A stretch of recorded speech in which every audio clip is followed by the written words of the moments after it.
reside on the surface of the conductor. There Yes, will be no charge charges. inside. Then we had two more properties. I think we discussed. Okay, there will be no charge inside the conductor, and the second was okay, the charge density at every point of the conductor may or may not be same depending on okay, whether the conductor is of symmetric shape or asymmetric shape. मैं फिर से याद दिला देता हूँ इस बात को. उसके बाद एक दो और प्रॉपर्टी पे बात करके हम इसको खत्म करते हैं. फिर उसके बाद we will start कैपेसिटर. देखो अगर मान लो कि if you have a conductor of some symmetric shape, I mean if you have a spherical conductor, तो आप अगर आप इसको चार्ज दोगे तो charges at every point of this spherical conductor would be same. इसका मतलब अगर मैं इसका कोई सा भी छोटा सा पोर्शन ले लूं, let us say if I take any small portion DA, तो इसमें जो चार्ज डेंसिटी होगी that would be equal to Q divided by या D Q divided by DA.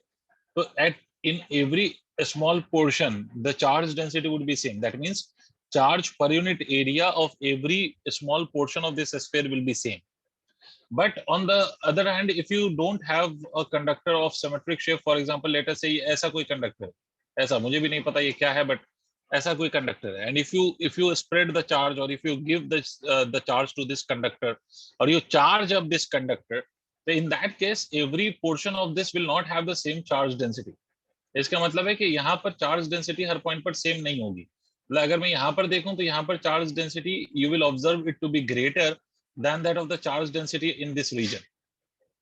मतलब क्या कि अगर मान लो कि मैं इसको रीजन 1 कह देता हूं और इसको मैं रीजन 2 कह देता हूं, तो आप याद रखिएगा कि sigma of 1 would be greater than sigma of 2. मतलब charge density in the region 1 will be greater than that of the charge density in the region 2. Charge density 1 में जो होगी वो चार्ज डेंसिटी 2 से ज्यादा होगी. क्यों ऐसा होगा? तो इस बात के लिए आप याद रख सकते हैं कि charge density is always inversely proportional to the radius of curvature at that point.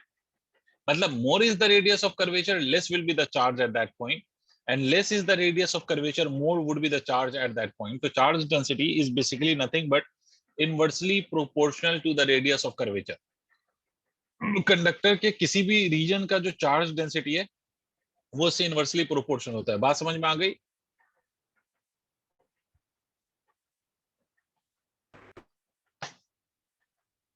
ये पॉइंट अगर नहीं लिखा था तो ये लिख लीजिएगा कि charge density is inversely proportional to radius of curvature of the conductor. Charge density is inversely proportional to radius of curvature of the conductor. मतलब इस तरह से charge density is inversely proportional to this radius of curvature of the conductor. लिख लिया भाई? हो गया? आर्यन वेद, आप कल भी गायब थे. हाँ सर एक बार वो लाइन रिपीट कर दीजिए. Charge density is inversely proportional to the radius of curvature of conductor. Charge density is inversely proportional to the radius of curvature of conductor. लिख लिया? Yes sir. ठीक है. Now come to one more property and this is an important one. कि conductor की ये इस property का एक पर्टिकुलर नाम है. It is called as earthing. इसको अर्थिंग भी कह सकते हैं या इसको ग्राउंडिंग भी कह सकते हैं. इसका दूसरा नाम है ग्राउंडिंग. एक नाम है अर्थिंग या दूसरा नाम है ग्राउंडिंग. अर्थिंग और grounding, these are the two names. ठीक है, फॉर सेम प्रोसेस. अब देखो अर्थिंग और ग्राउंडिंग का बेसिक मतलब क्या है. अर्थिंग और grounding as the name suggests कि अर्थिंग या ग्राउंडिंग का मतलब है कि connecting a conductor with the earth or with the ground is known as earthing or grounding. मतलब the process of connecting a conductor with the earth is known as earthing. ठीक है, किसी भी कंडक्टर को आप अर्थ से कनेक्ट कर दीजिए, अर्थिंग कहलाएगी. और यही क्लास 10th में भी आपने थोड़ा थोड़ा सा पढ़ा होगा कि किसी भी इलेक्ट्रिकल जो वो सर्किट होती है उसमें 3 तरह की वायर होती है. आपने देखा होगा, पढ़ा होगा कम से कम. Live wire, neutral wire and earth wire. सुना है क्या कभी?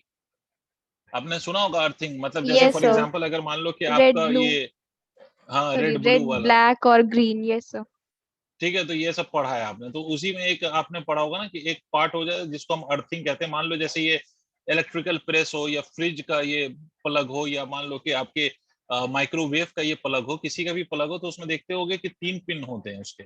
ये एक पिन, ये दूसरा पिन और ये तीसरा pin. You will find there are 3 pins. ठीक है, ऑन दैट प्लग. इसमें से ये जो ऊपर वाला होता है ना, दिस इज ऑलवेज अर्थड पार्ट है ना. इससे जो वायर कनेक्टेड होती है वो हमेशा किससे कनेक्टेड होती है? वो हमेशा अर्थ के साथ कनेक्टेड होती है। मतलब आपके घर में जो इलेक्ट्रिकल सर्किट है, जो आपके घर में वायरिंग की हुई है, या जितने भी इलेक्ट्रिकल अप्लायंसेस हैं, उन सब में आप देखेंगे कि लाइव और न्यूट्रल के साथ साथ एक अर्थ वायर भी होती है। ठीक है, अगर आप अर्थ वायर हटा दोगे तो इससे ऐसा नहीं होगा कि the electrical instrument will not be working, it will still be working, but उस केस में जो शॉक लगने के चांसेस हैं वो आपके बढ़ जाएंगे। ठीक है, अगर आपने अर्थिंग कर दी है तो शॉक लगने के चांसेस कम हो जाते हैं, नेग्लिजिबल हो जाते हैं। बट अगर आपने अर्थिंग नहीं करी है, आप अर्थिंग को हटा दो, इफ यू रिमूव अर्थिंग, तो in that case the shock लगने के जो चांसेस है वो बढ़ जाएंगे। ठीक है, तो आप समझते हैं अर्थिंग में बेसिकली होता क्या है, कि जब भी आप किसी भी कंडक्टर को अर्थ के साथ कनेक्ट करते हो, whenever you earth a conductor, तो उस केस में उस कंडक्टर का जो पोटेंशियल है इट बिकम जीरो, क्योंकि अर्थ का भी जो पोटेंशियल है that is always equal to zero. तो कभी भी आप किसी भी बॉडी को अगर अर्थ के साथ कनेक्ट करोगे तो अर्थ का जो पोटेंशियल होगा दैट विल एग्जैक्टली बी, अर्थ का पोटेंशियल वैसे ही हमें पता है कि दैट इज जीरो। अगर अर्थ का पोटेंशियल जीरो नहीं होता ना, अगर अर्थ का पोटेंशियल जीरो नहीं होता तो कोई कंडीशन ऐसी भी हो सकती थी कि जब हमें इलेक्ट्रिक शॉक नहीं लगता। जैसे देखो, आप किसी वायर को पकड़ लो, मान लो कि if you hold a wire, मान लो ये वायर आपने यहाँ पर पकड़ा हुआ है, you are holding this wire, right? You are holding this wire and you are standing on the ground. मान लो कि इस वायर पे जो वोल्टेज है let that be 10 volt, earth का वोल्टेज कितना है? तो मैंने कहा अर्थ का वोल्टेज इज जीरो, तो there is a potential difference, है ना, या voltage difference, and due to this difference of voltage charge will flow from your body, your body will become a path for the flow of charge. और जैसे ही charge आपके body के through flow करता है तो आपको बहुत आनंद प्राप्त होता है, बहुत अच्छा लगता है ना, शॉक लगा। बट अगर इमेजिन कर कि अगर मैं आपसे कहता कि अर्थ का जो वोल्टेज है that is exactly equal to 10 volt, मान लो ये अर्थ का वोल्टेज भी 10 वोल्ट होता, सोच के देखो, तो ये भी 10 वोल्ट और ये भी 10 वोल्ट, तो पोटेंशियल डिफरेंस की वैल्यू कितनी हो जाती है? जीरो, तो शॉक नहीं लगता। बट ऐसी कोई कंडीशन नहीं है कि अगर आप you are standing on the ground barefooted, कुछ नहीं पहना हुआ है आपने, and you are standing on the ground, तो ऐसी कोई कंडीशन ही नहीं है कि जिसमें आप पे शॉक ना लगे। In every case electric shock आप पे लगेगा। क्लियर है? क्यों? Because of the potential difference, potential difference के कारण charges will flow from your body to the earth और टू द ग्राउंड। इसका मतलब एक बात तो ये क्लियर है कि अर्थ इज अ, और दूसरी बात इसको ऐसे भी आप कह सकते हो, because earth is a very huge conductor, ऐसा कंडक्टर है जिसका radius is very large, that is tending to infinity कह सकते हो इन द सेंस। चार्ज के कंपैरिजन में अर्थ का जो रेडियस है वो बहुत बड़ा है, तो इतने बड़े कंडक्टर का पोटेंशियल, आप जानते हैं potential of a conductor is written as equal to kq by r, तो because earth is very huge तो r इज मच ग्रेटर, तो इसलिए potential will be much smaller and hence it can be almost considered to be zero. Clear है? तो खैर, तो अगर आप किसी भी कंडक्टर को अर्थ के साथ कनेक्ट करोगे तो what will happen to the conductor? Tell me now.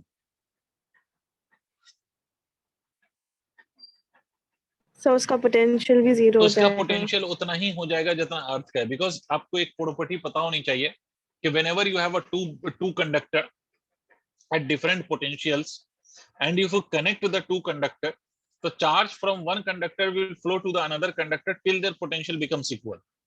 ये प्रॉपर्टी है सर, चार्ज फ्लो करता है बिकॉज ऑफ पोटेंशियल डिफरेंस, वैसे ही जैसे हीट फ्लो करता है because of the temperature difference, तो चार्ज फ्लो करता है because of the potential difference. If there is potential difference the charge will flow from one body to another body, and तब तक flow करेगा जब तक दोनों के पोटेंशियल्स डजंट बिकम्स इक्वल। तो इसी तरह से अगर आपने किसी भी बॉडी को अर्थ के साथ कनेक्ट कर दिया तो पोटेंशियल जीरो होगी, चार्ज ऑन द बॉडी मे और मे नॉट बी जीरो।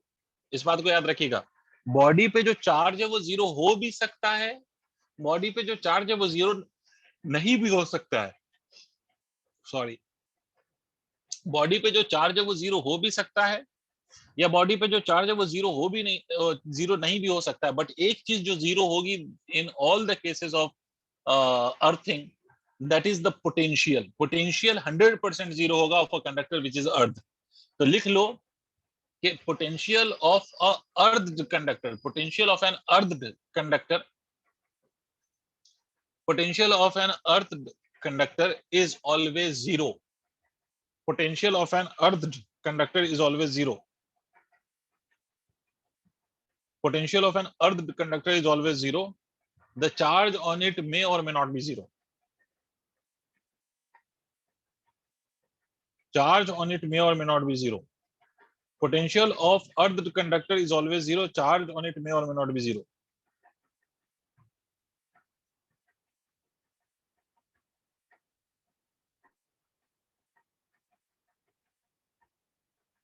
लिख लिया?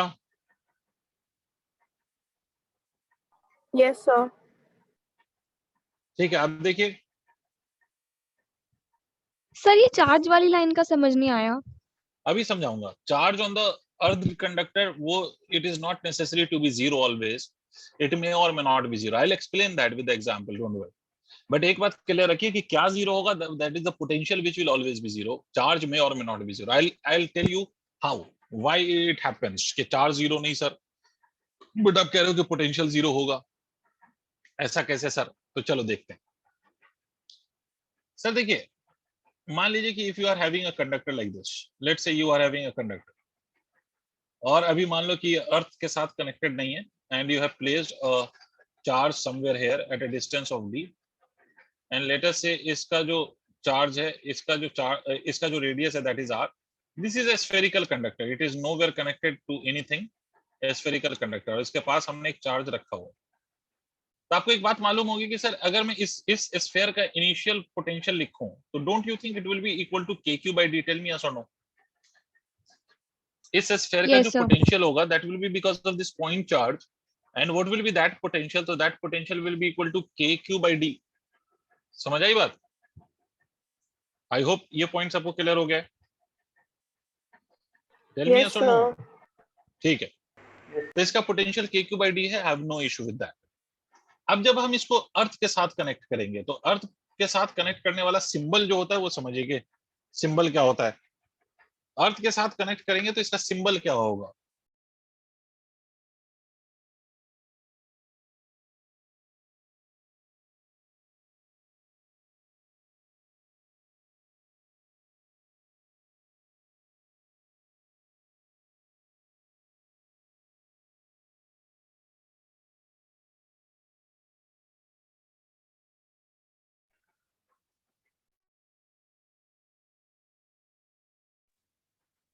Sorry, I was on mute and I didn't recognize that. Anyways, तो देखिए सर, मैं फिर से रिपीट कर रहा हूँ कि इसको मैंने क्या किया, अब अर्थ कर दिया। ये जो सिंबल बनाया ना, ये नीचे अलग अलग लेंथ के जो ये डैश वाली लाइनें बनाई हैं, तो दिस रिप्रेजेंट्स अर्थिंग। ये कहीं पर भी बना दिया जाए इलेक्ट्रिकल सर्किट में, इसका मतलब है कि that is earth, it represent earthing, right?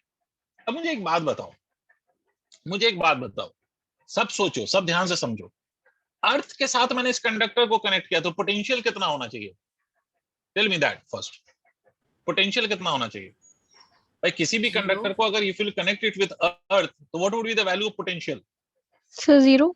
Zero, सीधी सी बात है। पोटेंशियल, आई एम श्योर के पोटेंशियल तो जीरो होगा। I am sure about it के potential has to be zero.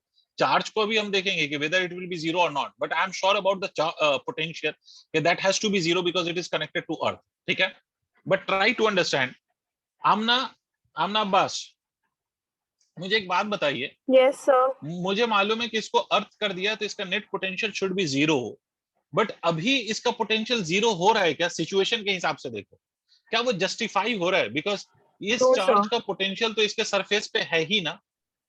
नहीं आया भाई। Yes, इस sir. चार्ज का जो पोटेंशियल है, that is still on the surface of this conductor.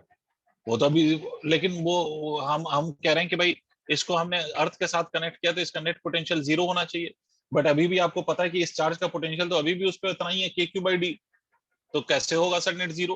तो नेट जीरो होने का तो यही हो सकता है कि जब इतना, जितना इस चार्ज का पोटेंशियल है इस पर, उतना ही एक और पोटेंशियल इस पे क्रिएट हो जाए, उतना ही और निगेटिव पोटेंशियल उतना ही एक और क्रिएट हो जाए, तभी इस पे नेट पोटेंशियल जीरो हो सकता है। सोच के देखो, अब इतना ही पोटेंशियल इस पे Yes, क्रिएट sir. होने के लिए कुछ चार्ज इस पे होना चाहिए, और वो भी कैसा होना चाहिए? तो एक बात तो क्लियर हो गई कि this charge should be negative. तभी अगर ये चार्ज निगेटिव होगा, तभी मैं ये कह सकता हूं कि भाई ये इस निगेटिव का पोटेंशियल प्लस इस चार्ज का पोटेंशियल मिलके कितना हो जाएगा? जीरो। ठीक है, तो मतलब there must be some amount of negative charge जिसका पोटेंशियल इस स्फीयर पे उतना ही हो जितना इस पॉजिटिव चार्ज का पोटेंशियल है, and the sum of the two becomes equal to zero. तो अब देखो, बेसिकली हमें जो भी ग्राउंडेड कंडक्टर है उसका पोटेंशियल कितना चाहिए? जीरो। तो अपन क्या कह सकते हैं इस केस में, हम ये कह सकते हैं कि भाई इसका जो अपना पोटेंशियल है, मान लो इस पे charge K Q dash plus of R, sorry divide by R, K Q divide by D, this whole must be equal to 0। Tell me yes और नो। आपने जिस कंडक्टर को ग्राउंड किया उस पर कुछ चार्ज मान लीजिए, ठीक है, मान Yes, लीजिए sir. कि इट इज क्यू डैश। तो क्यू डैश का जो पोटेंशियल है प्लस क्यू का जो पोटेंशियल है, इन दोनों पोटेंशियल का सम कितना होना चाहिए, तो that sum must be equal to 0। Is it clear? Clear? Yes, sir. ठीक है। Yes, sir. तो अब देखिए सर, यहां से अगर आप देखें तो क्या आप ये कह सकते हैं कि Q dash is nothing but equal to minus of Q upon D multiplied by R. तो इसका मतलब है कि चार्ज जीरो तो नहीं हुआ सर। क्या चार्ज आपको जीरो दिखाई दे रहा है? Of course not. चार्ज यहाँ पर जीरो तो नहीं है सर। चार्ज नॉन जीरो आया या नहीं आया?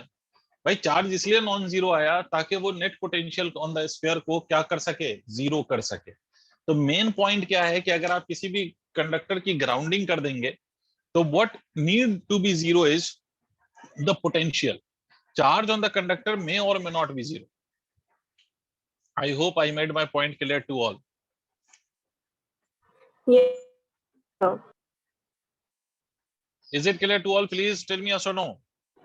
Yes, sir.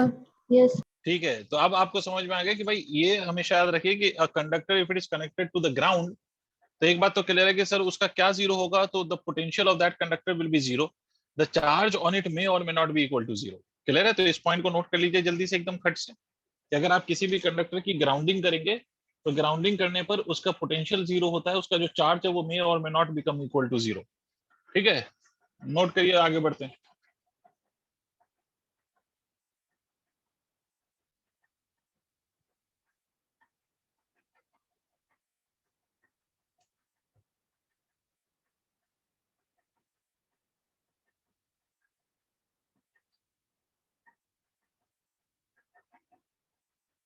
डन।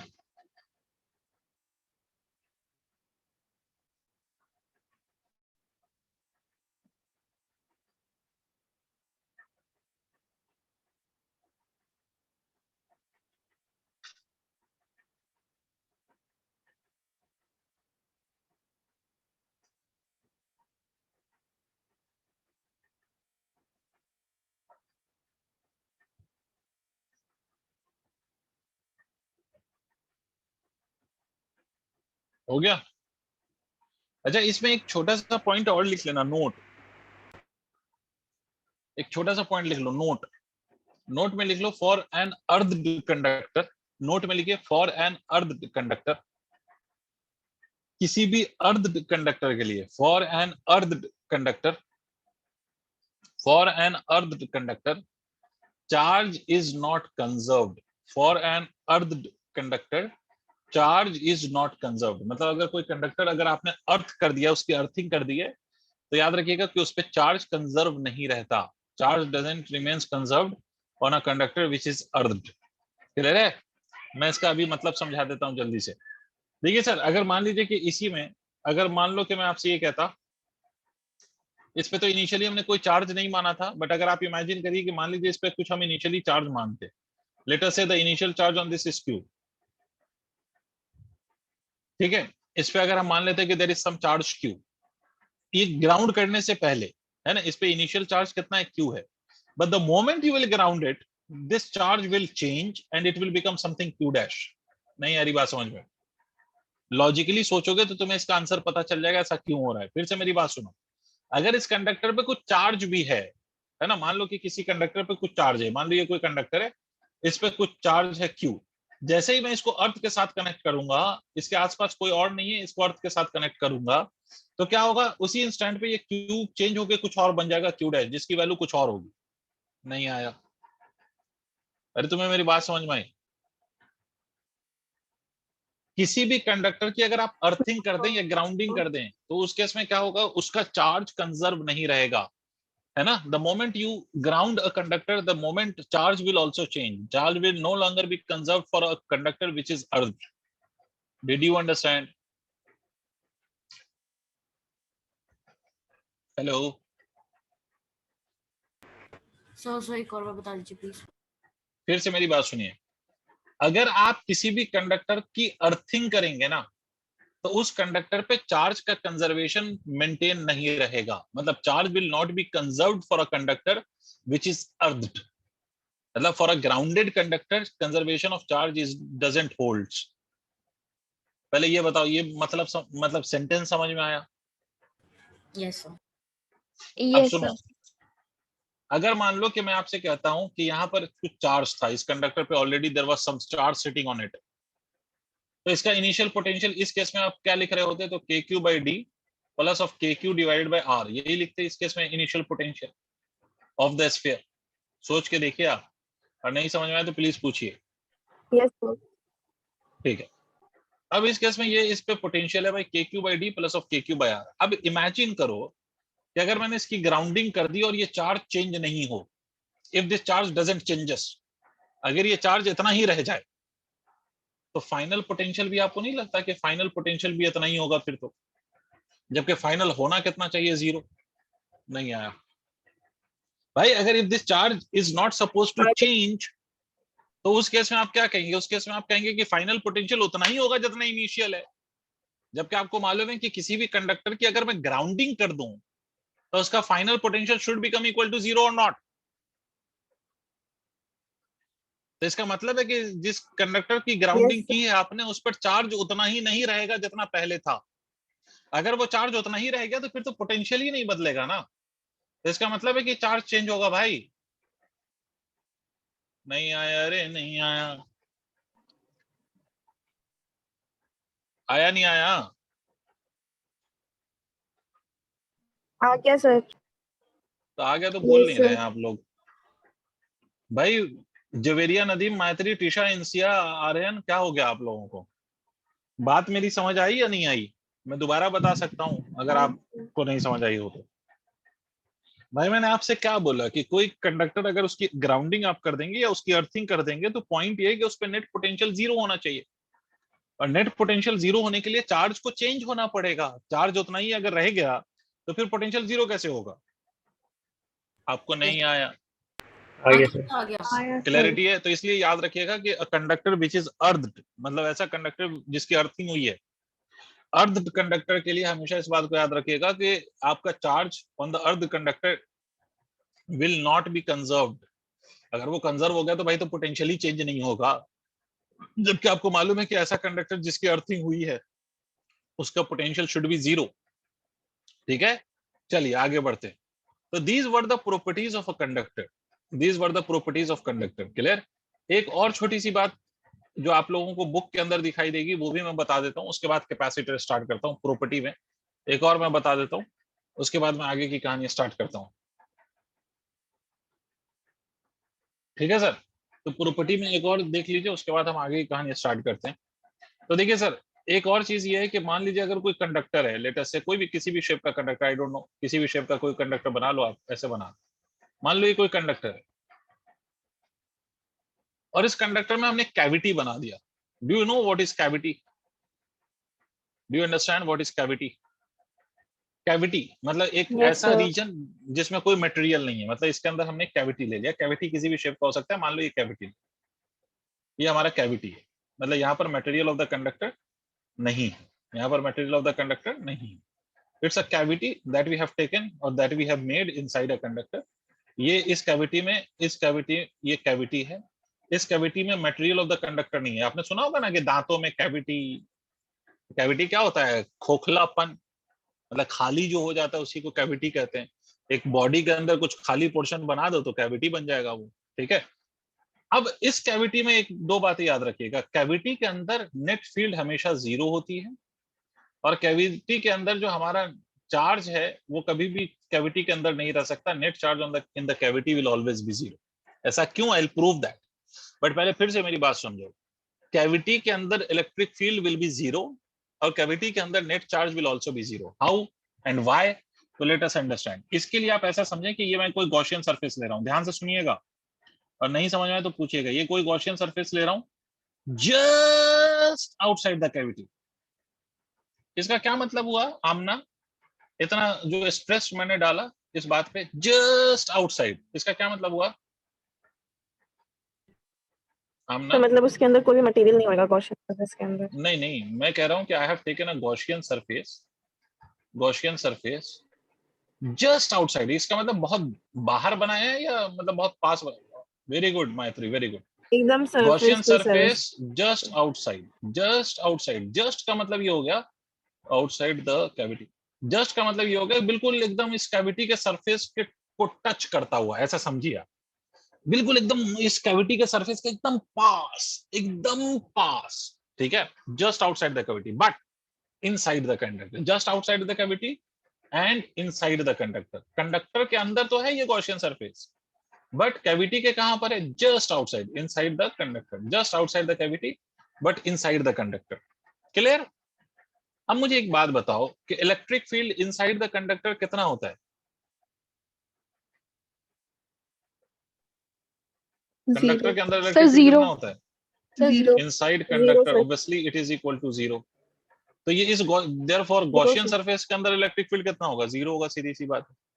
क्योंकि जस्ट आउटसाइड द कैविटी है बट इनसाइड द कंडक्टर है, तो कंडक्टर के अंदर इलेक्ट्रिक फील्ड 0, मतलब इस गॉसियन सरफेस के अंदर इलेक्ट्रिक फील्ड 0। और अगर इलेक्ट्रिक फील्ड 0 तो आपको मालूम है कि EA is equal to charge enclose divided by epsilon naught. तो अगर ये वाला टर्म 0 है तो इसका मतलब है कि charge enclose has to be equal to 0। ये आपका रिजल्ट है। इसका मतलब कि charge can never be inside the cavity और electric field can never be inside the cavity. Cavity के अंदर चार्ज नहीं होता और इलेक्ट्रिक फील्ड भी कैविटी के अंदर नहीं होता। There will be no electric field inside the cavity और चार्ज इनसाइड द कैविटी। मतलब अगर आप किसी कंडक्टर के अंदर एक कैविटी बना दें तो it will be free from both charge as well as electric field. Clear है? Yes, sir. Yes sir. ठीक है, नोट करिए इसको।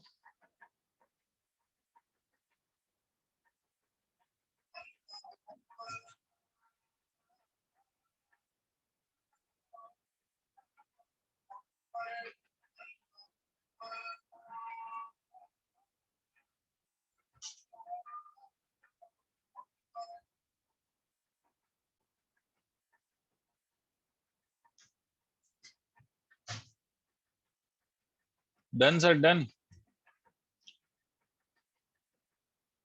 एक मिनट सर। ठीक है।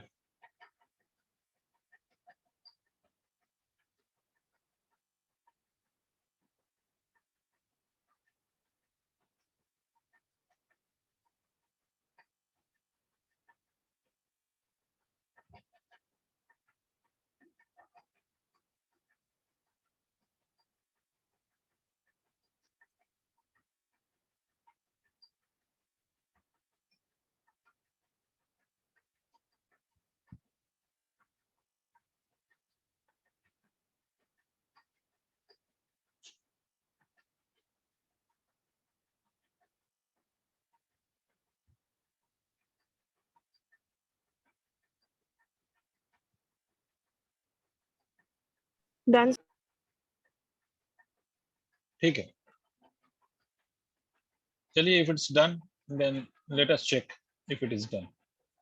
तो अब basically we are done with this properties of conductor. Let us switch to a new chapter और अ न्यू टॉपिक इंस्टेड। नाम लिखिए कैपेसिटर। चैप्टर का नाम लिखिए कैपेसिटर। अकॉर्डिंग टू एनसीईआरटी ये एक ही चैप्टर है, पोटेंशियल एंड कैपेसिटेंस एक ही चैप्टर है। तो एक ही चैप्टर कह लो या अलग कह लो, कुछ भी कह लो। कैपेसिटर मतलब अब जो हम डिस्कशन करने वाले हैं that is based on capacitor. ठीक है, तो टॉपिक डाल लीजिए कैपेसिटर। क्लियर? अब इससे पहले कि अपन कैपेसिटर समझे कि व्हाट इज अ कैपेसिटर, उससे पहले we will understand one definition which is called as capacitance और कैपेसिटी। ठीक है, कैपेसिटेंस और कैपेसिटी का बेसिक मतलब क्या है, इस बात को पहले समझते हैं, उसके बाद फिर हम कैपेसिटर कैपेसिटर खेलेंगे। तो मान लीजिए कि कोई कंडक्टर है सर, ये कोई कंडक्टर, ये ऐसा ऐसा कोई कंडक्टर आप मान लीजिए, ये कोई भी कंडक्टर, किसी भी शेप का कंडक्टर हो भाई, आपको जैसा मन करे वैसा बना लीजिएगा। ये कोई कंडक्टर ऐसा, ये कोई कंडक्टर ऐसा, ये कोई कंडक्टर, आपका जैसा मन करे वैसा बना लीजिए, मैंने ऐसा बना दिया। ये कोई कंडक्टर है। It has been observed that कि अगर हम किसी भी कंडक्टर को चार्ज करें, if we charge a conductor, तो जैसे जैसे हम किसी भी कंडक्टर को चार्ज करेंगे उस पर चार्ज बढ़ेगा। इट इज ऑब्जर्व दैट कि चार्ज बढ़ता है तो उसका पोटेंशियल भी बढ़ता है। मतलब किसी भी कंडक्टर को if you go on charging a conductor, the potential of the conductor also rises, ठीक है। पोटेंशियल ऑफ द कंडक्टर कितना राइज करेगा ये इस बात पर डिपेंड करती है कि चार्ज कितना ज्यादा आप कर रहे हो, ठीक है। तो आपका जो चार्ज है ना वो इस बात पर डिपेंडेंट है कि भाई कितना पोटेंशियल बढ़ रहा है। बात समझना जरा सा, पहले इस बात को समझना।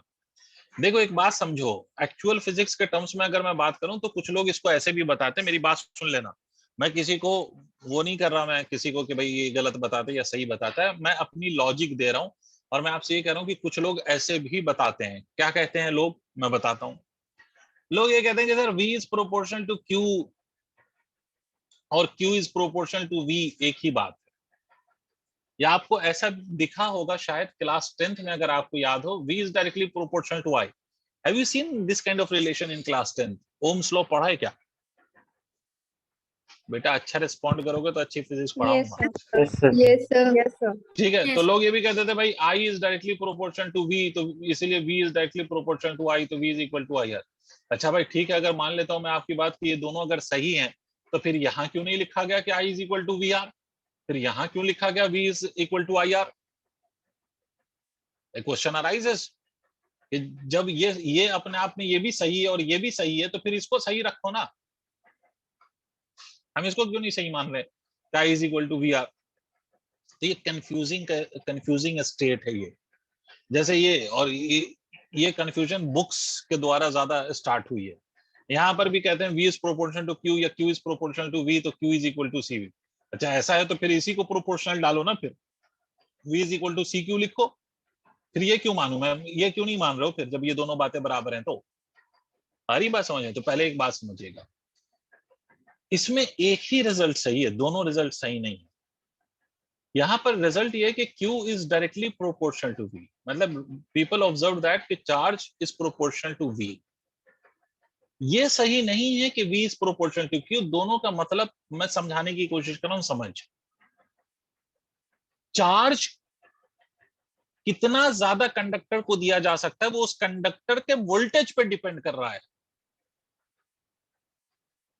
ये सही है। बट वोल्टेज कितना ज्यादा बढ़ाया जा सकता है ये चार्ज पे डिपेंड कर रहा है, ये बात सही नहीं है। ये वाला पार्ट ये कहता है कि हम कितना चार्ज दे सकते हैं, charge is proportional to V, मतलब हम चार्ज कितना दे सकते हैं या कितना नहीं दे सकते हैं वो पोटेंशियल पे डिपेंड कर रही है ये बात। बट पोटेंशियल कंडक्टर का कितना बढ़ेगा कितना नहीं बढ़ेगा वो चार्ज पे डिपेंड कर रहा है, ये बात सही नहीं है। मैं बताता हूं क्यों। देखो किसी भी कंडक्टर को आप एक लिमिट से ज्यादा चार्ज नहीं कर सकते, किसी भी कंडक्टर को। फॉर एग्जाम्पल आप इस बात को समझिए, मान लीजिए if you have a water tank, तो वाटर टैंक की कैपेसिटी है, मान लो कि 100 लीटर उसमें पानी आ सकता है। तो as you provide water to the tank, the volume of water inside the tank is increasing. और कब तक वो इंक्रीज करेगा? क्या 100 लीटर के बियॉन्ड भी इंक्रीज करेगा? पानी आप दीजिए टैंक को और उस टैंक की कैपेसिटी 100 No, sir. लीटर है, तो आप कब तक उसको पानी दे सकते हैं? Till the water capacity exactly becomes equal to the tank capacity. The volume of the water exactly becomes equal to the volume of the tank. उसके बियॉन्ड अगर आप पानी देंगे तो क्या वो टैंक में रहेगा या ओवरफ्लो करके निकलने लग जाएगा? सर निकलने Overflow. लगेगा। Overflow. ये तो सबको समझ में आता है। The same happens with the conductor. ऐसा आपको लगता है कि किसी भी कंडक्टर को हम जितनी मर्जी उतना चार्ज दे सकते हैं, ऐसा नहीं है। Every conductor has its capacity to hold the charge. ऐसा नहीं है कि you can give infinite amount of charge और you can charge a conductor to infinity.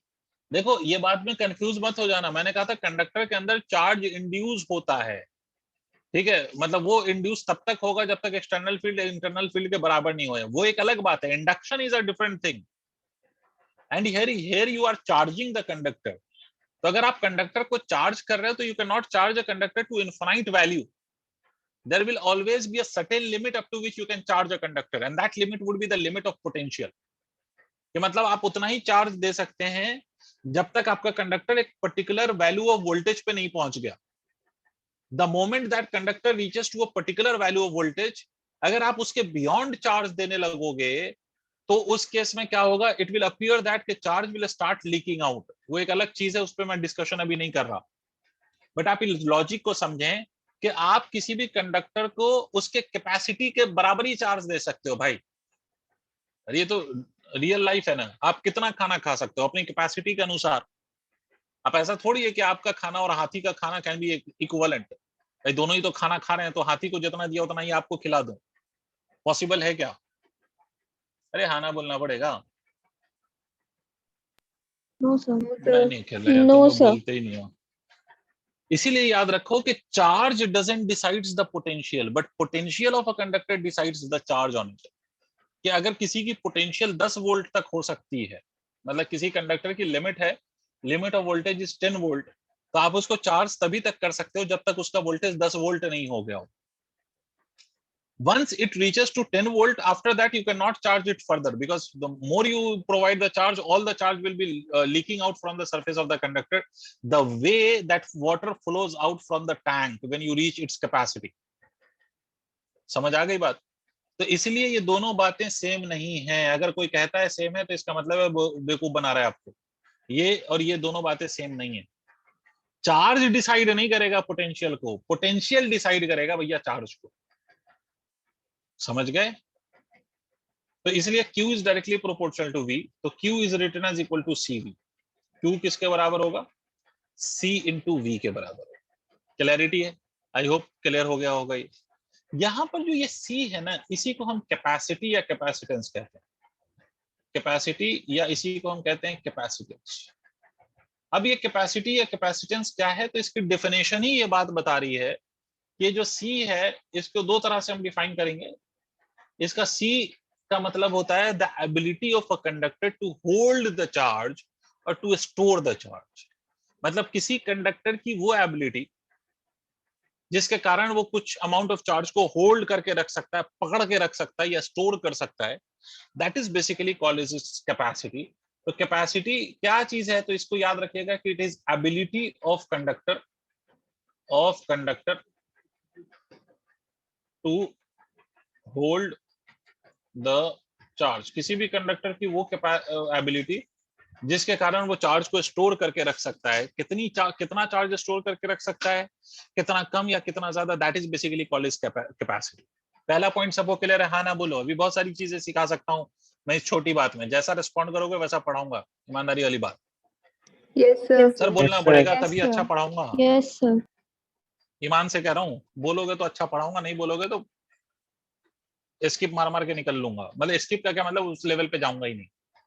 तो तुम पे डिपेंड कर रहा है कितना अच्छा पढ़वाना चाह रहे हो मुझसे। तो सुनो, capacity is equal to charge divided by potential. ठीक है, ये एबिलिटी है किसी भी कंडक्टर की। इसीलिए बेटा हर कंडक्टर की कैपेसिटी फिक्स है। कोई भी conductor infinite amount of charge store नहीं कर सकता। अगर वो कर सकता होता तो फिर तो हम यही कहते, फिर कैपेसिटी डिफाइन ही क्यों करते? फिर हम कहते हैं कि भाई हर कंडक्टर की कैपेसिटी इनफाइनाइट होती है। बट याद रखिए हर कंडक्टर की कैपेसिटी अलग अलग होती है। इसका मतलब हर कंडक्टर कितना भी अमाउंट ऑफ चार्ज स्टोर नहीं करके अपना कुछ भी वोल्टेज नहीं कर सकता। ठीक है, अब आते हैं दूसरी बात पे। ये जो कैपेसिटेंस या कैपेसिटी है किसी भी कंडक्टर की, हमेशा याद रखिएगा ये कुछ फैक्टर्स पे डिपेंड करती है। ये डिपेंड करती है शेप, साइज एंड मटेरियल या medium in which the conductor is placed. किस पे डिपेंड करेगी? शेप पे डिपेंड करेगी, कंडक्टर किस शेप का है। ठीक है, साइज पे डिपेंड करेगा कि कंडक्टर का साइज कितना है, बड़ा कंडक्टर है, छोटा कंडक्टर है। शेप, साइज, मटेरियल, मटेरियल किसका? कंडक्टर का। Shape, size, material of conductor, conductor का शेप, साइज और मटेरियल। एंड द मीडियम, ये एक और चीज पर डिपेंड करेगा, and the medium in which conductor is placed, and medium in which conductor is kept or placed. Conductor is kept or conductor is placed. Shape, size and material of conductor and the medium in which the conductor is placed, ये इन बातों पर depend करता है। Clear? Having said that, कोई मुझे ये बता सकता है, can anybody from you, can anyone tell me that does capacitance depend on charge and potential?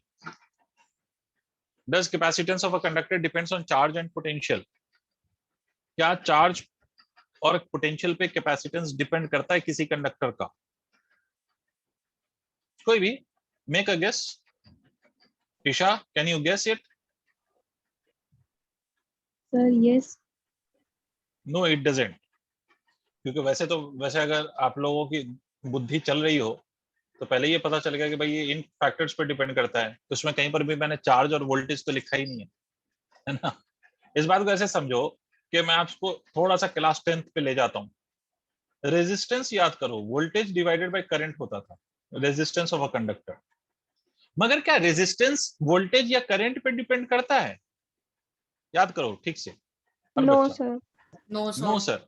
आपने No, रेजिस्टेंस sir. का एक No, sir. पैरेलली एक फॉर्मूला पढ़ा होगा कि sir resistance is equal to rho L by A. ये इस पे डिपेंड करता है, इस पे डिपेंड नहीं करता। हाँ, it can be measured using this formula. ये इस फॉर्मूले को यूज करके इट कैन बी मेजर्ड, मतलब resistance can be measured in terms of voltage and current. ये मेजरमेंट इसकी इस फॉर्म पे हो सकती है, बट ये इस बात पे डिपेंड नहीं करता कि वोल्टेज कितना या करंट कितना। आ रही बात समझ में? ठीक है, वोल्टेज और करंट पे ये डिपेंड नहीं करता, इट इज इंडिपेंडेंट। इसी तरह से कैपेसिटर का जो कैपेसिटेंस है वो इन चीजों पे डिपेंड करता है, it depends on these parameters. ये इन चीजों पे डिपेंड करता है, ठीक है, ये इन चीजों पे डिपेंड करता है। बट कैपेसिटेंस का कोई लेना देना चार्ज और वोल्टेज से नहीं है, मतलब वो इस पे डिपेंड करता नहीं है। हाँ, it can be measured in terms of charge and potential. Means if you know the charge, if you know the potential, actually में it is potential difference. But चलो, चार्ज और पोटेंशियल आपको पता है तो you can measure the capacitance of a given conductor, ठीक है। But इसका डिपेंडेंस इन चीजों पे नहीं है। क्लियर हो गई बात? नोट कर लिया सब कुछ? ये पॉइंट भी नोट कर लिया आप लोगों ने कि capacitance is independent of charge and potential. Did you note this point कि capacitance of a conductor is independent of charge and potential? ये भी पॉइंट आप लोग नोट कर लीजिएगा कि capacitance is independent of charge and potential. Capacitance is independent of charge and potential. Done, sir. Done. Very good. Done. Very Sir, good. एक तो ये minute. सारे पॉइंट, हाँ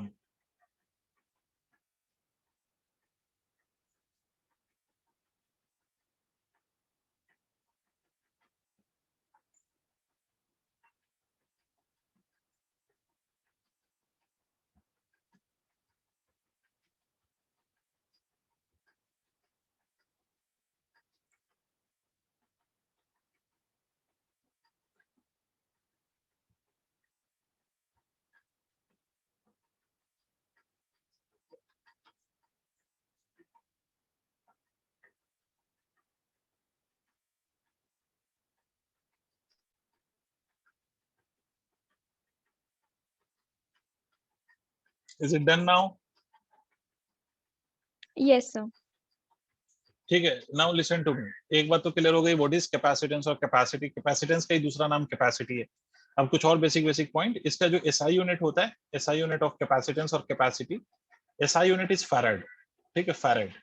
दिस इज एसआई यूनिट। और इसके अलावा और भी यूनिट्स होती हैं, micro farad, milli farad, nano farad, pico farad, ये सब यूनिट्स होती हैं। In practical life, the units that we generally use is nanofarad और picofarad. इसमें हम अपना कैपेसिटेंस मेजर कर रहे होते हैं। Farad SI unit, although it is SI unit, but it is very large unit, है ना, it is very large unit. तो generally we cannot have a capacitor of या capacitance of 1 farad. Even 1 farad की capacitance practically possible नहीं। सोचो ये, it is such a large unit. I'll tell you how large it is. Don't worry, have patience of 2 minutes. तो I'll tell you कि कितना large है।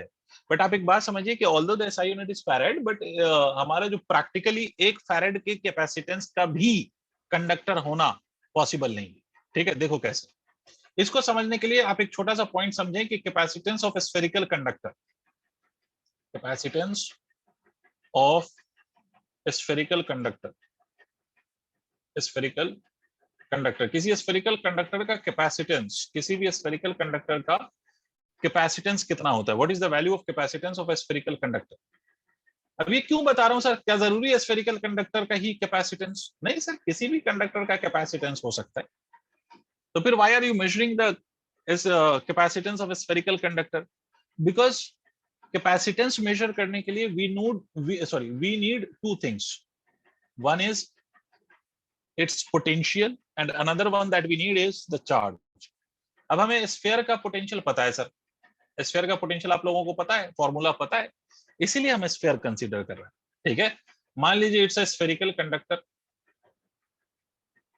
तो इसका अगर मुझे कैपेसिटेंस निकालना है तो इस पे मान लो चार्ज इज क्यू, इसका पोटेंशियल कितना होगा? तो potential of this spherical conductor is written as Q upon 4 pi epsilon naught R. Tell me yes और no, do you remember this formula? KQ by R. K को मैंने 1/4 pi epsilon naught लिख दिया है.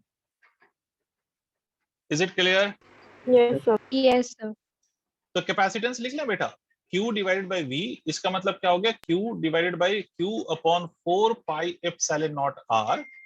तो Q and Q goes, these two Q cancels out. So what you will get is 4 pi epsilon naught R. This is the formula for capacitance of a spherical conductor. ये आपके spherical conductor का formula है. अब आप सोचिए कि अगर capacitance मुझे चाहिए 1 farad का, think about it. I'll tell you how large it is now, है ना? कैपेसिटेंस मुझे अगर चाहिए 1 farad का, मान लो कि हमारा spherical conductor है and I want the capacitance to be 1 farad. तो उस spherical conductor का रेडियस कितना होगा?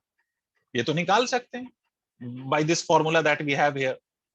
तो अगर मुझे कैपेसिटेंस चाहिए 1 farad का और ये है 4 pi epsilon naught into R, तो R को मैं 1/4 pi epsilon naught लिख सकता हूँ. करेक्ट है? And this can be written as equal to 9 into 10 to the power 9 meters. Because 1/4 pi epsilon naught is 9 into 10 to the power 9. So SI unit में if I'm finding out the radius, so in SI unit I can write it as meters.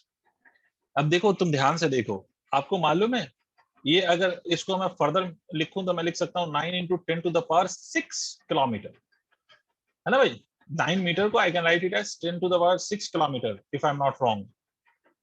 और आपको मालूम है कि अर्थ का radius कितना होता है? Anybody, any one of you? 6400 kilometre is the radius of earth.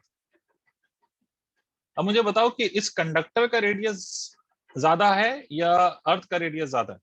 Sir conductor का. कंडक्टर का रेडियस ज्यादा है.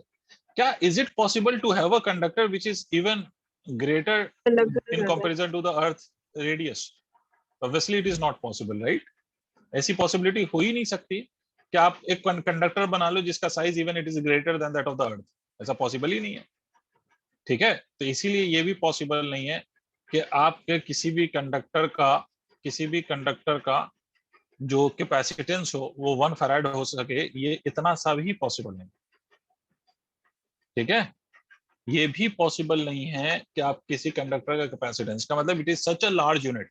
बिकॉज आप खुद सोचो 1 फैराड का कैपेसिटेंस भी होने के लिए you will need a conductor जिसका size is even greater than that of the earth, which is impossible, practically impossible, right? तो ऐसा हो ही नहीं सकता. तो इसीलिए 1 farad is a very large unit. ये सब लिख लिया आप लोगों ने? Yes, sir. ठीक है, ये सब लिख लिया. तो एक क्वेश्चन करते हैं इसी स्फेरिकल कंडक्टर के फॉर्मूले पे बेस्ड, मतलब इसी स्फेरिकल कंडक्टर के कैपेसिटेंस के फॉर्मूले पे बेस्ड, और उसके बाद हम आगे बढ़ेंगे. ठीक है, उसके बाद हम आगे की बात करेंगे और आगे की बात होगी हमारी कैपेसिटर. तो एक क्वेश्चन लिख लीजिए. क्वेश्चन लिखिए 27 spherical drops of radius 3 millimeter. 27 spherical drops. 27 spherical drops of radius 3 millimeter.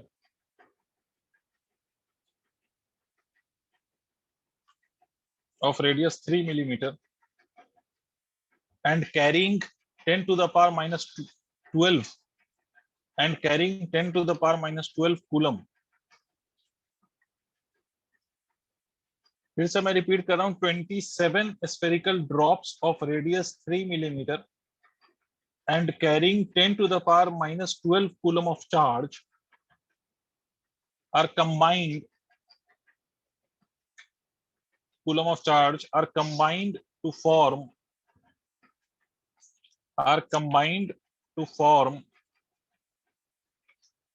लिख लिया बेटे, are combined to form a single drop. Find the capacitance of single drop. Find the capacitance of single drop.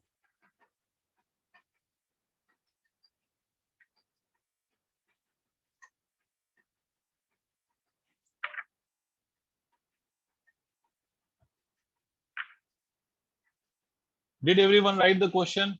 Please respond. Should I Yes, repeat sir. the question or you wrote it already? लिख लिया सबने? अब question समझिए. Question क्या कहता है कि छोटे छोटे 27 ड्रॉप्स हैं, टाइनी ड्रॉप्स, और उन सबका रेडियस आपको गिवन है. भाई बोलना पड़ेगा यार, आप लोग बोल नहीं रहे आजकल, शांत हो गए हैं. मतलब ये एक सर ड्रॉप दोनों है की और ऐसे कैपेसिटी ऐसे. सर बोलिए. इक्वल पुट कर देंगे, इक्वेट कर देंगे. किसको बेटा? सर बिग वाले ड्रॉप और स्मॉल वाले ड्रॉप को. किस क्या इक्वेट करेंगे? What will you equate for the bigger drop Sir- and the smaller drop? Sir, volume. Q by V. No, you cannot equate that Q by V, right? Because when the small drops combines to form a single drop, तो उस case में charge will become the sum of all the individual charges, right? And the volume potential of the single drop will also change. You cannot equate Q by V because एक ही चीज आप equate कर सकते हैं कि if the 27 drop combines together to form a single drop, तो 27 drop का जो वॉल्यूम है that will be exactly equal to the volume of the single drop. That is the only thing which you can equate. Because आप खुद सोचो ना, मैं आपसे कहूं कि बेटा ये एक ड्रॉप है, ये दूसरा ड्रॉप है, और ये दोनों पे कुछ चार्जेस है ना, इस पे चार्ज है Q, इस पे चार्ज है Q. If they combines to form a single drop, तो ये दोनों मिलके 2Q चार्ज बना देंगे या नहीं? इमेजिन करो इस बात को. तो चार्ज क्या सेम रहेगा? नहीं. सिमिलरली अगर ये एक ड्रॉप है जिसका रेडियस स्मॉल आर है, तो इसका potential will be written as KQ by R. जब ये बिगर ड्रॉप बनेगा, तो इसका पोटेंशियल कितना हो जाएगा? इसका पोटेंशियल हो जाएगा 2KQ डिवाइडेड बाय इसका जो नया रेडियस होगा, और नया रेडियस इसका क्या होगा हमें नहीं पता. तो समझें, जब भी आपके drops whenever they combines to form a single drop, तो potential will also change, charge will also change, hence the capacitance will change. But the only thing which will remain same is the volume. Yes, Aryan, I'm coming to that, don't worry. The only thing which will remain same is the volume. Volume क्या? मान लो कि let radius of, देखिएगा, radius of a small drop is R each. Radius of a small drop is R each, and radius of bigger drop, आप लोग समझ रहे हैं या मैं अकेला सीख रहा हूं? Bigger drop is R. आप लोग समझे या नहीं यहां तक? मैंने मान लिया कि सारे स्मॉल ड्रॉप्स का रेडियस कितना है? Small R. और बड़ा वाला जो ड्रॉप बना है उसका रेडियस कितना है? Capital R. तो मैंने आपसे बोला है कि the only thing which will be equal in both the situations, that is the volume. आप क्या लिखेंगे? 27 multiplied by 4/3 pi into small R का cube is equal to 4/3 into pi into capital R का cube. I have equated the volumes in both the situations. वहां पर 27 drop मिलके एक बड़ा वाला बना रहे हैं, तो 27 का वॉल्यूम एक बड़े वाले के वॉल्यूम के बराबर होगा. तो 4/3 पाई कैंसल्स आउट बाय 4/3 पाई. तो R की वैल्यू अगर आप यहां से देखोगे तो it will become 3R. Is everyone convinced with this? You need to say yes or no. Yes, sir. Yes, sir. ठीक है. Yes, sir. अब चलो सिंगल वाले का एक का वॉल्यूम लिखूं मैं, वॉल्यूम ऑफ वन स्फीयर, तो that would have been written as KQ by R. जब ये बड़ा वाला, ये स्मॉल वाला, ये स्मॉल कर देते हैं, नॉट वन, ये स्मॉल वाले का, एक स्मॉल वाले का, और जब बड़ा बनेगा ये, तो क्या होगा? All of them have combined to form a single drop. तो चार्ज कितना हो जाएगा? That will become equal to 12Q. Sorry, कितने ड्रॉप्स हैं? How many drops do we have? Sir, 27 ना? 27. 27. तो 27Q divided by the radius of that single one. तो आपका जो बिगर वाला है उसका आप लिख सकते हैं 27K into Q divided by R, and R can be written as equal to 3R. Did you understand? Capital Yes, R sir. can be written as thrice of a small r. तो ये कितना हो गया? ये हो गया 9KQ by R. मतलब एक का जितना पोटेंशियल है, जब ये बड़ा वाला ड्रॉप बनेगा उसको 9 से मल्टीप्लाई करेंगे. देखिए आप लोग यहां तक अगर आपको समझ में आ गया हो तो.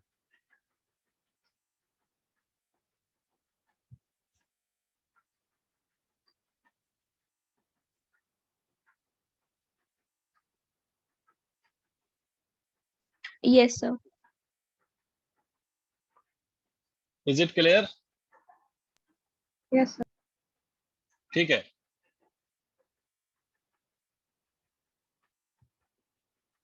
मैंने कुछ गलती तो नहीं की है ना?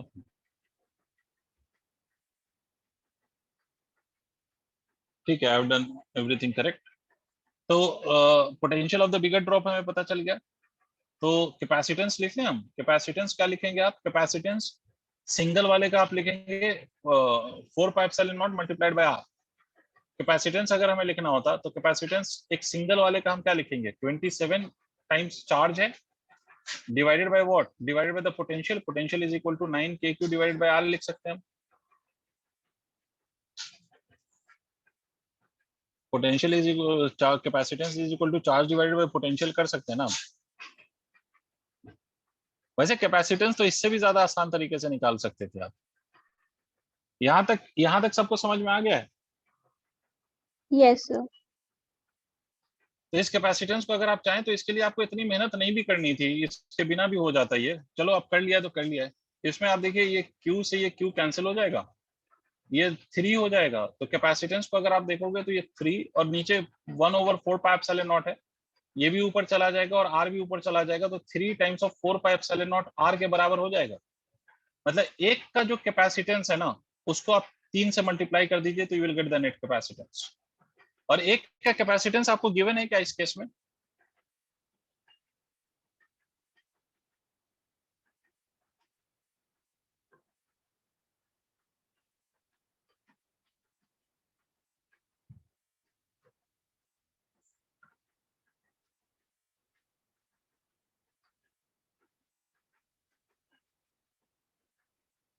यहां तक लिख लिया सबने? Yes, sir.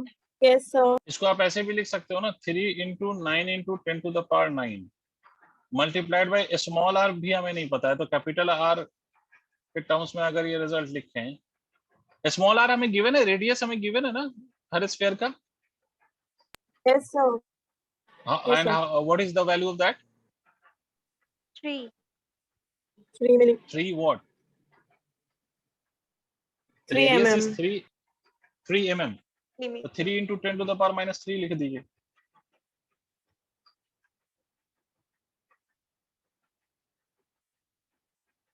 यहाँ कैसे कैपेसिटेंस लिख लीजिए। मैं कुछ गलती तो नहीं कर रहा हूँ? मेरा कैपेसिटेंस बहुत गलत आ रहा है इसमें, मैंने कुछ गलत कर दिया, देखना जरा सा।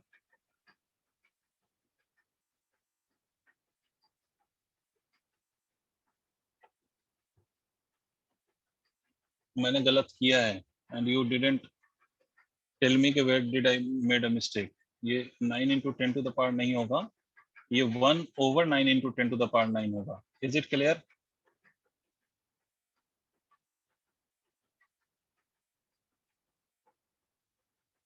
तो कैपेसिटेंस की वैल्यू 3 3 9 कैंसिल 10 टू पावर -12 आएगी। करेक्ट, ये कैपेसिटेंस होगा। ये क्यों किया 4 पाई एप्सिलॉन नॉट यार? 1/4 pi epsilon not is equal to 9 into 10 to the power 9, right? ये 9 इंटू 10 टू द पावर 9 होता है, तो 4 पाई एप्सिलॉन नॉट कितना होगा? 1/9 इंटू 10 टू द पावर 9 होगा ना।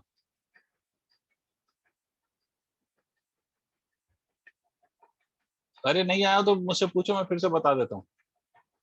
वैसे Sir? ये तो इतना, हाँ बोलो। सो बस एक स्टेप बता दीजिए, जो आपने सी लिखा था और 27 और 9 को कट किया था, उसके बाद आपने क्या करा था? कौन सा वाला स्टेप? स्टेप का नंबर बता दे। सर कैपेसिटेंस, एक minute, 1 2 3 4 5th step. 5th step ये वाला। इसमें हमने कुछ नहीं किया, कैपेसिटेंस हमें देखो, ये तो इसके बिना भी हो जाता है, मैं बार बार कह रहा हूँ, इसको एक स्टेप में मैं सॉल्व करके बता दूंगा। ठीक है, तो देखो बेसिकली इसमें हमने कुछ नहीं किया, कैपेसिटेंस बराबर होता है चार्ज डिवाइडेड बाय वोल्टेज। तो एक सिंगल ड्रॉप जब बनेगा तो उसका चार्ज कितना होगा? 27Q। और वोल्टेज कितना होगा? तो voltage would be equal to 9kQ divided by R. ये वोल्टेज होगा, ठीक है, ये वोल्टेज होगा। नहीं यही बात समझ, वोल्टेज आपने निकाला ना सिंगल वाले बिगर वाले ड्रॉप का, यस वोल्टेज सर। आपने निकाला 9kQ by R, and what is the value of the charge on the single drop? That is 27Q। अच्छा, इसके लिए इतना करने की जरूरत भी नहीं थी, आपने R is equal to 3R अगर निकाल दिया तो डायरेक्ट भी आप लिख सकते थे। देखिए मेरी बात समझिए, आप यहाँ से डायरेक्टली भी लिख सकते हैं कि भाई एक का कैपेसिटेंस अगर हम लिखते हैं, बड़े वाले का कैपेसिटेंस ऑफ बड़ा वाला, तो फॉर्मूला है 4 pi epsilon not capital R, radius से मल्टीप्लाई कर लो। तो अगर हमें बड़े वाले का रेडियस नहीं पता तो हम इसको ऐसे लिख सकते हैं 4 pi epsilon not multiplied by 3R, directly लिख सकते थे। तो capacitance would have been written as equal to 1/9 into 10 to the power 9 multiplied by 3 into 10 to the power -3। ये डायरेक्ट आ जाएगा बिना पोटेंशियल निकाले। ठीक है, Yes, sir. हो गया भाई, सबको सबने नोट कर लिया? Yes, sir. ठीक है, तो if you have already noted this तो लेट्स प्रोसीड फर्दर। तो ये तो हो गया सर, सिंपल सी बात है कि just we talked about what is capacitance and what is capacity or capacitance and what is the capacitance of a spherical conductor। एक फैराड का क्या मतलब है कि अगर एक फैराड की कैपेसिटेंस चाहिए तो how huge conductor we will need, ये सब चीजों पे हम डिस्कशन कर चुके हैं। Now we will proceed to something which is called as capacitor. तो टॉपिक डालिए आप कैपेसिटर। कैपेसिटर में अच्छा ये हेडिंग डालिए आप कैपेसिटर, चैप्टर का नाम ही कैपेसिटर है। अब हम कैपेसिटर को डिफाइन करेंगे, इससे पहले हमने कैपेसिटेंस डिफाइन किया। Till now what we have discussed is the capacitance or capacity। अब हम कैपेसिटर को डिफाइन करने जा रहे हैं कि what is actually a capacitor। तब इसमें बहुत सारी बातें समझाने की कोशिश करूंगा, आप लोग अच्छे से रिस्पॉन्ड करना। जितना रिस्पॉन्ड करोगे उतना मन लगता है समझाने में, नहीं करोगे तो नहीं लगता है, सीधी सी बात है। तो आप बात बहुत कायदे से समझिए कि what is a capacitor। देखो एक्चुअली में ना इस बात को पहले तो आप ये समझो कि हमें ना इलेक्ट्रिकल एनर्जी का यूज है, हमें हर तरह की एनर्जी का यूज है भाई, इसीलिए हम एक एनर्जी को दूसरे एनर्जी में कन्वर्ट करते हैं। इलेक्ट्रिकल एनर्जी का भी हमारा यूज है, और इसका मैं आपको बेस्ट एग्जांपल देता हूं। आप लोगों ने वो जो कैमरा देखा होगा, कैमरा है ना, जो वो जो कैमरा होता है स्टिल फोटोग्राफी के लिए जो कैमरा यूज होता है, उसमें आपने देखा होगा whenever you press the button, Yes, sir. है ना, you see a bright light which is also called as flash.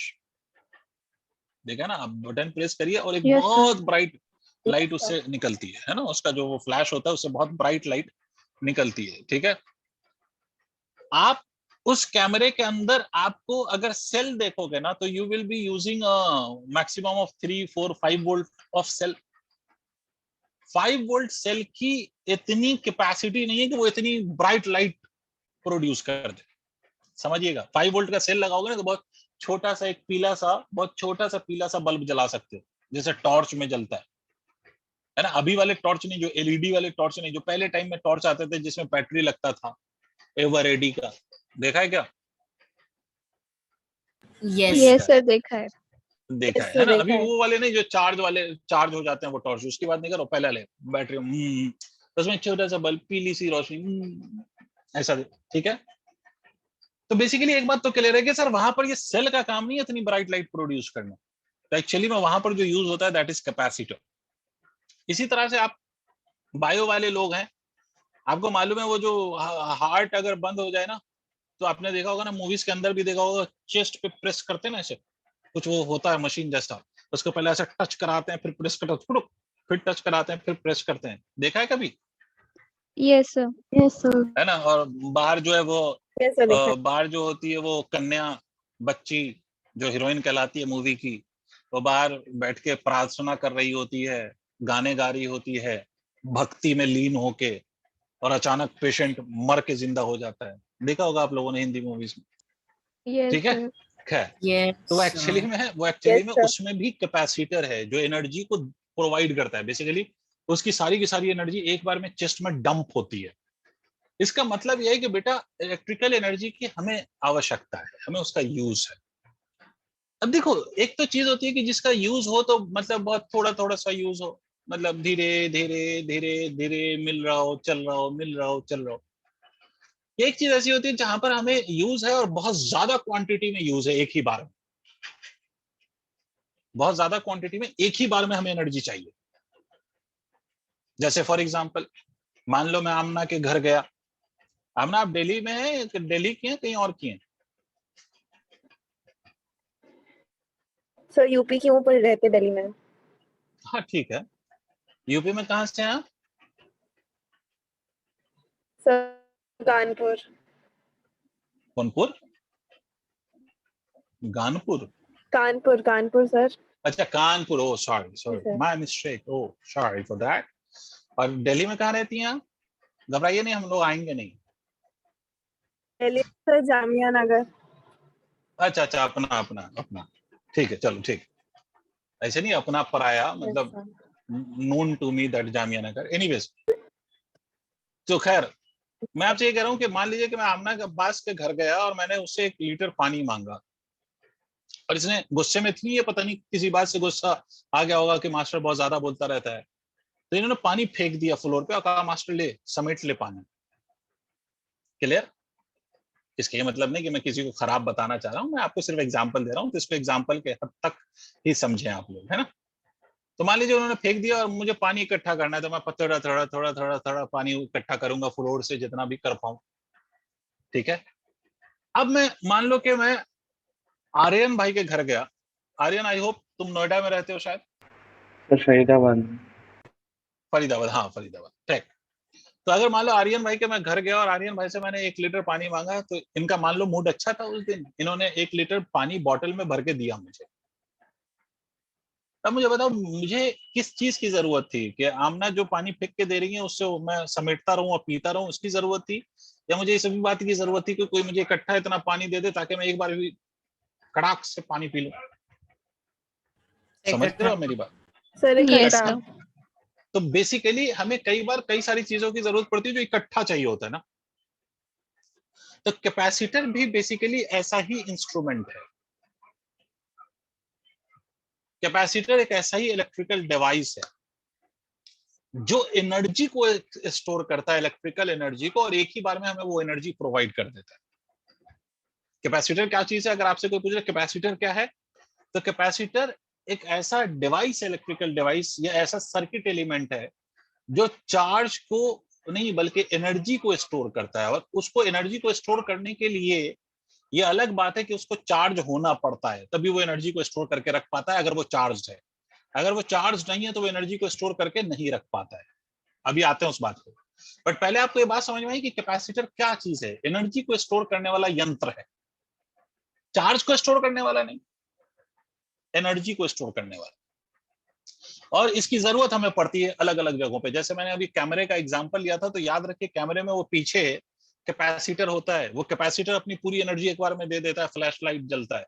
उसी तरह से वो चेस्ट प्रेस आपने कभी भी अगर देखा होगा मूवीज के अंदर, तो वो ऐसे पहले उस डॉक्टर को देखा होगा तो पहले ऐसे ना वो दोनों प्लेट्स को ऐसे टच कराते हैं, स्पार्क जैसा कुछ महसूस होता है, फिर उसके बाद चेस्ट पे लगाते हैं। मतलब कैपेसिटर के साथ प्रॉब्लम यह है कि अगर उसमें एनर्जी स्टोर कराना है तो it needs to be charge. अगर वो चार्ज नहीं है तो वो एनर्जी स्टोर नहीं कर सकता। समझ आया? पहले ये पॉइंट समझाओ। ये पॉइंट सबको क्लियर हुआ? हाँ ना बोलो भाई। Yes, sir. Yes, sir. Yes sir. Clear है? Sir. तो कैपेसिटर लिख लो। Capacitor is an arrangement to store electrical energy. Capacitor is an arrangement to store electrical energy, मतलब ये एक ऐसा अरेंजमेंट है जो इलेक्ट्रिकल एनर्जी को स्टोर करता है। Capacitor is an arrangement to store electrical energy. ठीक है, बस इतनी सी डेफिनेशन। ये भाई कोई भी कैपेसिटर इलेक्ट्रिकल एनर्जी को स्टोर करता है और किसी और चीज को स्टोर नहीं करता। अब मेरी बात समझिए, मगर उसको इलेक्ट्रिकल एनर्जी को स्टोर करने के लिए उसको चार्ज होना पड़ता है। और सबसे बड़ी प्रॉब्लम जानते हो क्या है? ये चार्ज जिसको हम स्टैटिक चार्ज कहते हैं ना, ये स्टैटिक चार्ज बहुत बेदर्दी टाइप का चार्ज है। ये कहीं रुकता ही नहीं है, इसकी फितरत में नहीं है कहीं थम जाना, टिक जाना। मतलब स्टैटिक चार्ज कहीं पे भी रह जाए ऐसा होगा ही नहीं। आप किसी चीज को चार्ज करते रहिए, चार्ज करते रहिए, चार्ज करते रहिए, छोड़ दीजिए, वो सारा का सारा चार्ज गायब हो जाएगा। जैसे for example you rub a comb with your hair. मैं सिंपलेस्ट एग्जांपल दे रहा हूं जो घर में आप कर सकते हैं। आप कोम करिए अपने बालों से, ड्राई हेयर से को कोम करिए और उसके नीचे छोटे टुकड़े रखिए, पीसेस ऑफ पेपर प्लेस करिए। आप देखिएगा कि that comb will attract the pieces of paper. Just ऐसे करके और नीचे रखिए, you will see the attraction. But आप उस कोम करने के बाद थोड़ी देर आप रुक जाइए और उसके बाद फिर आप उसके नीचे पीसेस ऑफ पेपर रखिए, you will see no attraction of the comb with the pieces of paper. Are you getting what I am saying? क्या हुआ Yes, इतनी sir. देर में? है ना, थोड़ी देर अगर आपने छोड़ दिया तो चार्ज गायब हो गया, डिसअपियर हो गया। ठीक है, तो चार्ज को होल्ड करके रखना ये अपने आप में एक चैलेंज है। ठीक है, तो उस वक्त के भी लोगों को इलेक्ट्रिकल एनर्जी की तो आवश्यकता थी, but they didn't know how to store this charge या how to hold this charge. ठीक है, तो इस चार्ज को होल्ड करने के लिए अपन करते क्या है? तो अपन करते ये हैं कि हम ये कहते हैं कि साहब एक काम करो, एक आप कंडक्टर ले लो। और ये कंडक्टर जो मैं ले रहा हूँ, ये कंडक्टिंग प्लेट है basically. It's not a wire or it's not a simply rod, it's a conducting plate. आप इस तरह से assume कर लो it's a conducting plate that I'm talking about. तो ये एक conducting plate है और इस कंडक्टर को आप चार्ज कर दीजिए, मतलब इसको चार्ज कर दीजिए. बट प्रॉब्लम ये कि इसका चार्ज इस पर टिकता ही नहीं है ना. इसकी जो मतलब इसका जो बिहेवियर है वो भागने दौड़ने वाला बिहेवियर है, वो एक जगह रह ही नहीं पाता, टिक ही नहीं पाता. तो इसको टिकाने के लिए लोगों ने बोला कि साहब एक काम करो, इसको टिकाने के लिए इसके पास हम एक दूसरा कंडक्टर लाते हैं. इसको हम इसको टिकाने के लिए हम यहाँ पर एक दूसरा कंडक्टर ले आते हैं. ठीक है. अब जैसे ही हम ये दूसरा कंडक्टर यहाँ पर लाके प्लेस करेंगे, इस पे उतना ही नेगेटिव चार्ज इंड्यूस होगा. ये प्रॉपर्टी है कंडक्टर. नहीं आया, समझ रहे हो. और इधर भी चार्ज इंड्यूस होगा जिसको हम कहेंगे पॉजिटिव चार्ज. कुछ हजम हो रहा है? प्लीज टेल मी यस और no. Yes sir. Yes, sir. ठीक है. Yes, sir. अब देखिए बेसिकली, अब देखो ये निगेटिव और ये पॉजिटिव आपस में एक दूसरे को क्या कर रहे हैं, दूसरे अट्रैक्ट कर रहे हैं. इसका मतलब अगर ये दोनों और ये वाला जो पॉजिटिव है उस साइड वाला, ये वाला पॉजिटिव, ये क्या कर रहा है, इसको रिपेल कर रहा है. तो हमें तो चार्ज को टिका के रखना है ना. इस वाली प्लेट का जो चार्ज है उसको रोके रखना है, भागने नहीं देना. अगर आप चाहते हैं कि कोई आपसे दूर ना जाए तो उससे लगाव बढ़ाना पड़ेगा, है ना. और अगर आपको कोई आता है आपके पास और उसको आप कोसने लग जाओ, बुरा भला कहने लग जाओ, तो वो तो पहली फुर्सत में भागेगा ना. लेकिन कोई आता है उसको रोज चाय पानी पिलाओ आप, तो वो भागेगा थोड़ी, वो तो रोज आना चाहेगा. वही कहानी यहाँ भी है. हमें पॉजिटिव चार्ज से मतलब नहीं है, वो तो भड़का रहा है भैया. तो हम क्या करते हैं, हम इस वाले साइड की ग्राउंडिंग कर दें. मान लो इस वाले की हमने ग्राउंडिंग कर दी, इस वाले की हमने ग्राउंडिंग कर दी, इस वाले की ग्राउंडिंग कर दी. तो ग्राउंडिंग जैसे ही करेंगे ये पॉजिटिव चार्ज भाग जाएगा. कहाँ? ग्राउंड में. बट ये निगेटिव और ये positive, because they are strongly attracted by each other with the force of electrostatic force. तो अल्टीमेटली क्या होगा, तो अल्टीमेटली हम ये कह सकते हैं कि हम कुछ देर तक इस कैपेसिटर के चार्ज को होल्ड करके रख पाएंगे. नहीं आया, समझ रहे हो मेरी बात? आ गया सर. ठीक है. और यही जो अरेंजमेंट है इसको कैपेसिटर कहते हैं. तो कैपेसिटर बेसिकली क्या है? कैपेसिटर बेसिकली दो कंडक्टर का अरेंजमेंट है जिसमें एक प्लेट पे पॉजिटिव चार्ज होता है और एक प्लेट पे नेगेटिव चार्ज होता है. And because of this strong electrostatic force of attraction ये चार्ज थोड़ी देर तक रुका रहता है, फिर भी ये डिस्चार्ज हो जाता है. उसके रीजन अलग हैं, वो एक अलग बात है. But this is how the people thought about charging a capacitor. और इसी अरेंजमेंट को हम कैपेसिटर कहते हैं. और इस कैपेसिटर में if you are having two plates parallel to each other, तो this capacitor is called as parallel plate capacitor. Is it clear? It is parallel plate capacitor. और इसमें एक बात याद रखिएगा कि जितना इस पे चार्ज डेंसिटी होता है उतना ही इस पे भी चार्ज डेंसिटी होता है. That means the charge density on the positive plate and the charge density on the negative plate are same. मतलब चार्ज डेंसिटी इज सेम. तो अगर कोई आपसे पूछ ले कि what is the charge of the capacitor, तो जीरो मत कह देना. चार्ज ऑफ कैपेसिटर का मतलब होता है चार्ज ऑफ कैपेसिटर. आपसे जब भी बोला जाए चार्ज ऑफ कैपेसिटर, तो चार्ज ऑफ कैपेसिटर का मतलब होता है charge of capacitor is charge on it's positive plate. Charge of capacitor का मतलब होता है charge on it's positive plate. इस बात को याद रखिए. चार्ज ऑफ अ कैपेसिटर मतलब charge on it's positive plate. Clear हो गई बात? अब हम इस कैपेसिटर के कैपेसिटेंस का फॉर्मूला निकालें. यहां तक क्लैरिटी है सबको? Yes, sir. Yes. Yes, ठीक है. अब sir. मेरी बात सुनो. Now I want to find out the capacitance. तो कैपेसिटेंस का बेसिक तरीका क्या है निकालने का? तो कैपेसिटेंस का तो बेसिक एक ही फॉर्मूला है कि चार्ज, कैपेसिटेंस का बेसिक मतलब क्या है? Charge divided by the potential difference. यही तरीका है. अब अगर हमें इस कैपेसिटर में चार्ज बोला गया तो चार्ज का बेसिक मतलब क्या हुआ? Charge of its positive plate. तो चार्ज कैसे लिखें? चार्ज डेंसिटी सिग्मा है.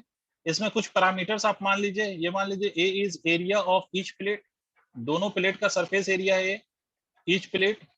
और दूसरी चीज मान लीजिए कि इन दोनों के बीच का सेपरेशन डी है.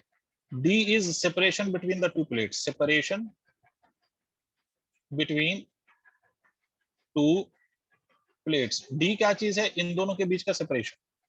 तो चार्ज को हम ये लिख सकते हैं, charge is equal to sigma multiplied by A. Tell me yes और नो. इस सरफेस पे ये याद रखना, इट्स अ प्लेट. उसका सिर्फ आपको ये व्यू दिखाया जा रहा है, बट इट्स अ प्लेट. अरे टेल मी यस और no, hurry up. Yes sir लिख सकते. ठीक है। अच्छा, अब दूसरी चीज क्या चाहिए, पोटेंशियल डिफरेंस। तो पोटेंशियल डिफरेंस हम कैसे निकालें, तो पोटेंशियल डिफरेंस निकालने के लिए I use the concept of electric field multiplied by the separation.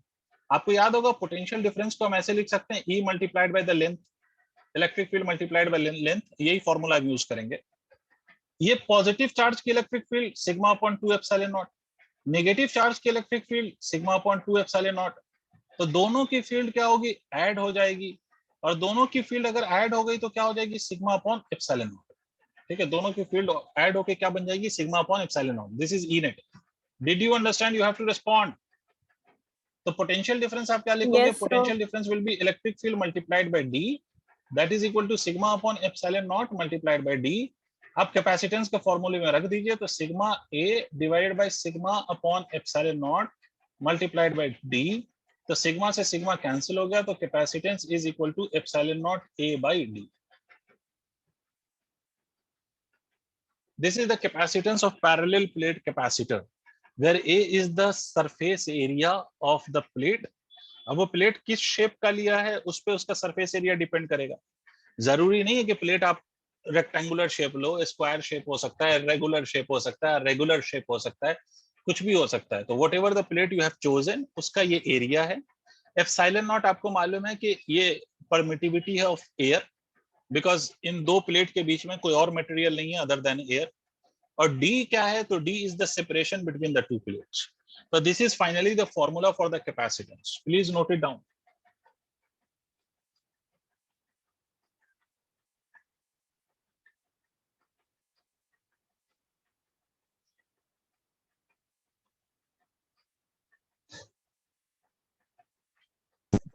Sir वो आपने क्या लिखा, charge of capacitor is charge on? It's positive plate. Okay sir. Capacitor के चार्ज का मतलब है कि उसके जो पॉजिटिव प्लेट का चार्ज है उसी को हम कैपेसिटर का चार्ज मानेंगे। नेगेटिव प्लेट का charge will not be considered as charge of capacitor. मतलब कैपेसिटर के चार्ज का ये मतलब नहीं है कि नेट चार्ज, कैपेसिटर के चार्ज का मतलब है charge on it's positive plate only. Okay sir.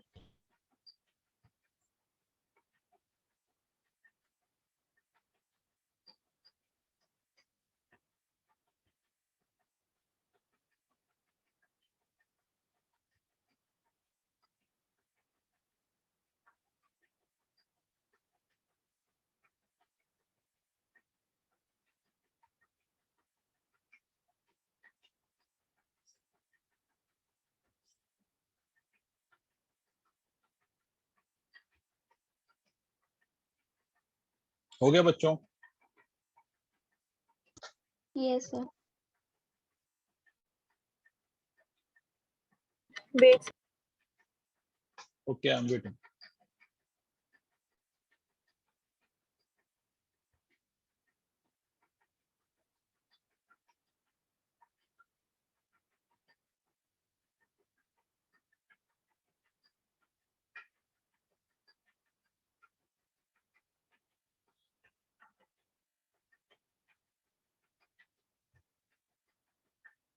E electric field को हमने इसलिए ऐसा लिखा क्योंकि ये फॉर्मूला होता है। याद करो कि इन्फिनिटली लॉन्ग चार्ज शीट का फॉर्मूला था ये, इन्फिनिटली लॉन्ग चार्ज शीट जिसपे चार्ज डेंसिटी सिग्मा होती है, तो उसके कारण जो इलेक्ट्रिक फील्ड होती है, द इलेक्ट्रिक फील्ड का फॉर्मूला होता है sigma upon 2 epsilon not. This is the formula due to the charge sheet, right. तो इस पॉजिटिव का भी इलेक्ट्रिक फील्ड उधर ही है, it is in the same direction of as that of the negative electric field due to negative charge. तो दोनों की electric field are in the same direction, hence the net field will be the sum of the two, and hence it becomes E is equal to sigma upon epsilon naught. Is it clear? Yes, sir. The rest we'll discuss in the next class. Thank you all. Take care. Bye bye. Thank you, sir. Thank you sir. You're welcome. Thank you, sir. Thank you sir.